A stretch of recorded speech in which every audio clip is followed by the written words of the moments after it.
Hey y'all, welcome back to my YouTube channel. If you're a returning subscriber, thank you so much. If you're new, my name is Denise Nicole. Thank you for joining the channel. So, I haven't been on YouTube for a very long time. I just had a baby a little while ago. He'll be winsome. However, today's video is basically going to be talking about where I've been and what's been going on really.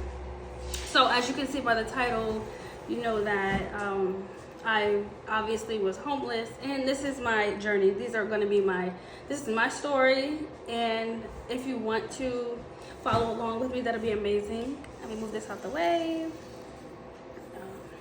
That's my intent, by the way. So last year in October, I lost my job, and it was a horrible thing for me. However, I knew that sooner or later, I would have to leave because I was pregnant with my son. At the time, I believe I was around like 6 or 7 months pregnant. I wasn't sure because at the time I didn't find out exactly the amount of months I was at the time. Yeah, so if you see me looking over here, I'm looking at my notes so that way then I can just kind of give you a timeline of how everything was going. So this will be episode 1 of my series of starting from scratch, and a single mom, homeless with 2 kids. So basically in October, I did lose my job. I mean, I held myself accountable for my mistakes. It was really hard for me at the time. Me and my kids' father had split, and he was getting ready to leave the house. And when I obviously lost my job, I told him not to leave and maybe reconsider, so that way that'll give me some time to figure out what I was going to do once he actually left. I did eventually beforehand told him to leave, so that's why he was leaving anyway. And we just weren't seeing eye to eye anymore. But yeah, so he left, and I do want to reiterate that I did tell him to stay again, and yeah. So anyhow, I checked out of that relationship literally years ago. I only stayed basically for my daughter, and if you didn't know, now you will. I grew up in a broken home, basically. Like, I never knew my dad. I have an inkling of who he is due to like people telling me like this might be him, and unfortunately the guy that they are thinking that is my real father, he is incarcerated right now. So I'm trying to figure out if I want to reach out to him or not. So that's another story for another day. However, right now we're talking about my situation. Yeah, so in October last year, I lost my job. I was pregnant, and I had a toddler. At the time, my daughter was 2. Now she is 3, and my son will be 1 next month. And like I said before, me and my kids' father tried in our relationship.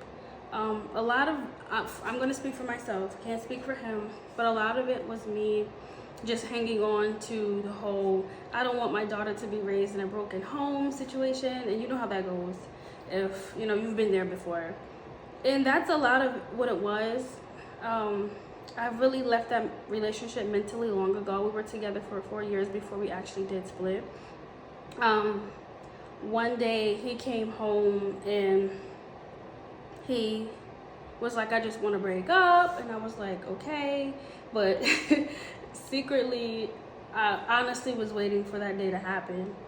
And I didn't care anymore. Like I said, long ago, I just stopped caring. I just kind of checked out a long time ago. I was physically there, but I was mentally like, this is like not what I want anymore. So yeah, there's that.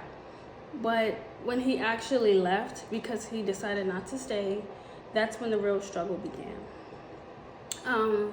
After that, I shortly started a brand. The first business was going to be called Body After Baby.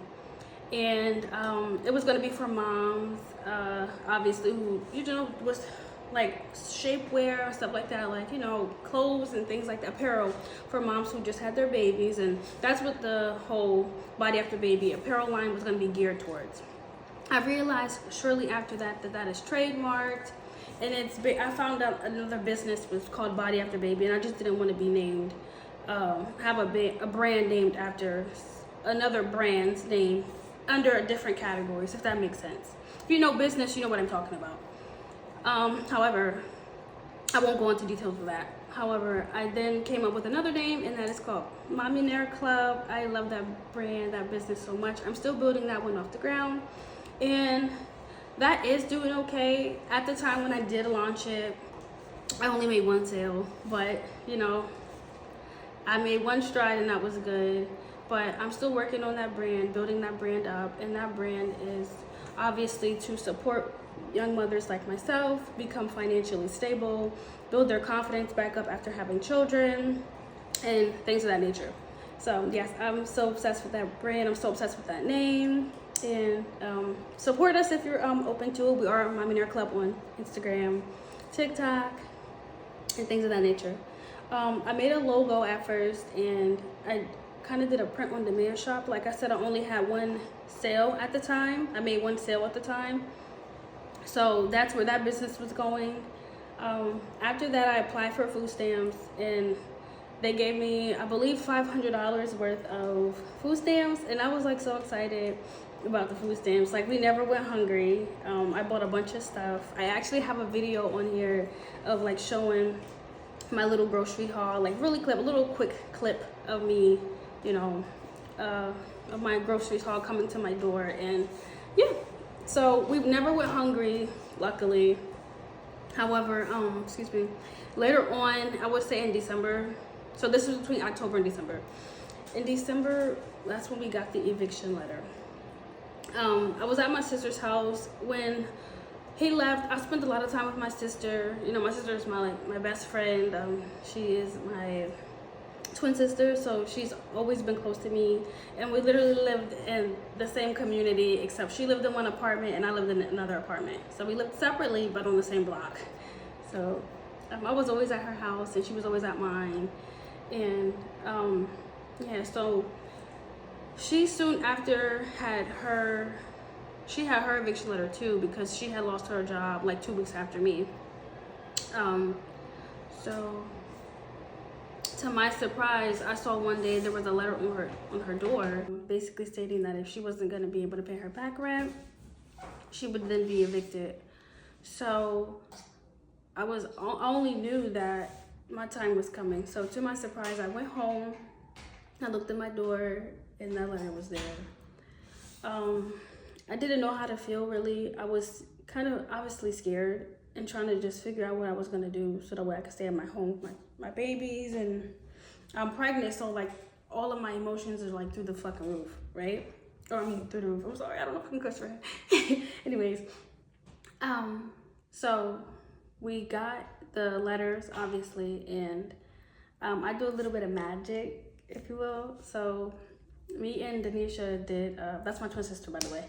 Me and her did the freeze your bills spell, and that's when you fold the paper, like you fold it away from you. That's how you do it. You fold it away from you, and then you freeze the bill. Like you put it in a Ziploc bag, you pour water in it, and then you just put the whole thing, the little baggie of water, and the bill inside of the frozen water, or will be frozen water.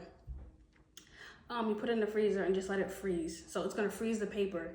You just keep it back in the freezer and just let it, just forget about it, right? And yeah, so it's supposed to prolong anything that you don't want to come into fruition or just delay, whatever it is, if without having to pay the bill or whatever the case is. I'm sorry if I'm all over the place. I'm so nervous to tell this story. However, anywho, like I said, I'm looking at my notes. Yeah, and it actually worked, and that bought us a lot of time, like a lot of time. So we were so happy about that, and it bought us some time, like I said, a few months actually in my home. So that made me happy. I still ended up going to court eventually, and they said we had 10 days to get the money. And honestly, me and my sister was trying everything to get that money, like everything. We had ended up doing parlays and, you know, a little bit of gambling, but mostly parlays, and just manifesting like crazy, like writing letters to the universe and just praying to God, like, this is not going to be what happens to us. And all I could think about was wondering if I would bring my baby home to a warm house, or like, would I have to become homeless and move into someone else's home or shelter or whatever the case is. Like that really hurt me a lot, honestly. Yeah, so we ended up going to court, and they told us we had 10 days. And not too long after that, I actually had my baby. Like, this is the timeline of just months, a span of months that all this stuff happened. So we're starting our businesses, and my sister already had a business. She had her business for about 3 or 4 years now. She's a spiritual advisor. She's a tarot reader, so she can read tarot cards and she can tell you your future pretty much. So yeah.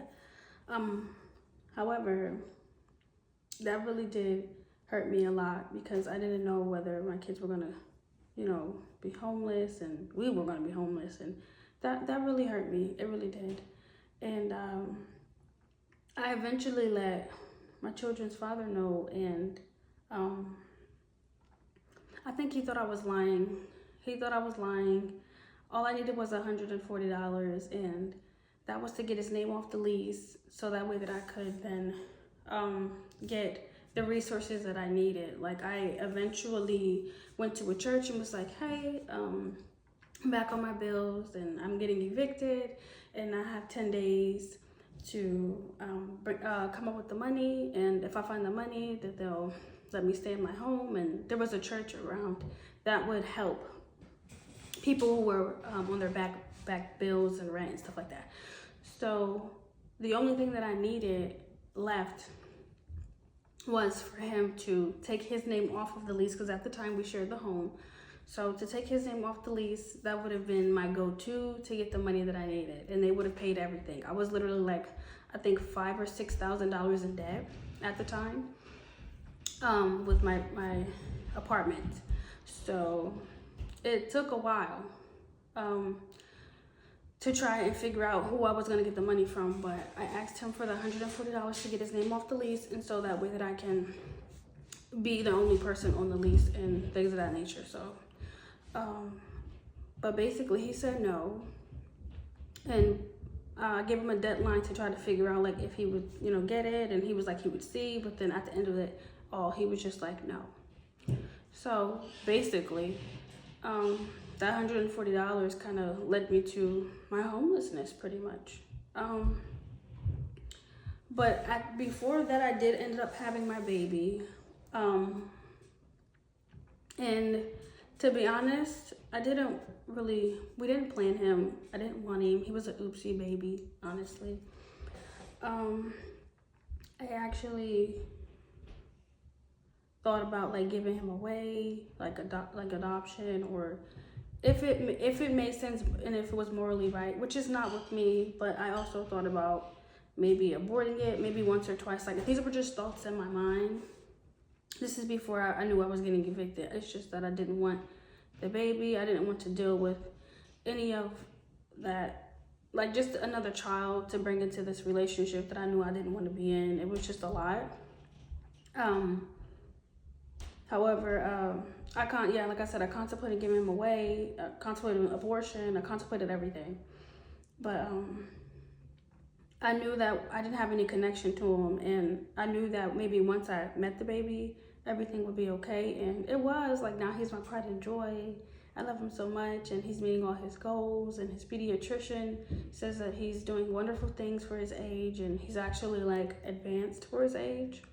Like I said, he'll be 1 soon, so I'm very proud and happy that I had my baby and that he's amazing. He's great, actually. So me and him was really fighting for our life, literally and figuratively. I was on a lot of pain meds, and yeah, I almost died. He almost died. So, of course, you're trying to probably maybe trying to figure out now, like, okay, so what happened after you had the baby? Like, do y'all still did y'all become homeless? Like, no. At the time, we like I said, we still had that span of 10 days. Like, it was the court date, and then later on, I had the baby, which was like a couple of days later, and then I went to the hospital for a couple of days, and then once I got out of the hospital, like those days really like kicked in. They gave us a certain time to get the money up, so we were trying to get the money up, doing the parlays and all of that, and it didn't work out. It really didn't work out. So my sister has a 1 bedroom, so by the time I got back home, my lights and the electricity, everything was off in the house. There was no heat, there was no water, so I had to take literally my whole entire house. I had a 2 bedroom, 1 bathroom. I took my whole place and kind of like moved into my sister's 1 bedroom. If you think about it, that could be like really, really cluttered. But yeah, my daughter had a lot of books, and like I had to leave her books and all types of stuff at the house once we had to move out of the building. However, yeah, me and my sister, we and the kids, well, not my son, obviously, he had his bassinet, but me, my sister, and my daughter, we actually had to sleep in the same bed every night. And as you could imagine, that could be really hard. Everybody sleeping in the bed. My daughter sleeps so well. It's ridiculous. And we literally end up moving us into my twin sister's house, and yeah. So we really tried our best to stay in the house and get the money as much as we could and things of that nature. I eventually told my kids' grandmother, which is my children's father's mother, that this would be what it has to come to if I'm not able to find the money. And she had mentioned that she had recently helped him with his rent or whatever, and if she would have known that I was going through what I was going through, that she would have helped me instead of him. And of course I didn't know that, but I mean, it was kind of too late then. And like I said before, he never given me the $140 that I needed. So it was a lot, like at that time. She was very helpful where she could. She helped where she could, and it was just hard. Like I had family members that was trying to help me, but it wasn't enough. I had people give me money too, and it wasn't enough. But yeah, so there was that. So eventually, I did become homeless with my 2 babies, and it was very hard for me. I cried a lot, like a whole lot. I still cry to this day because I'm normally somebody who never needs help. I'm very independent. So realizing that I had to leave my house hurt me a lot. And all I could think about was just like my kids. So I just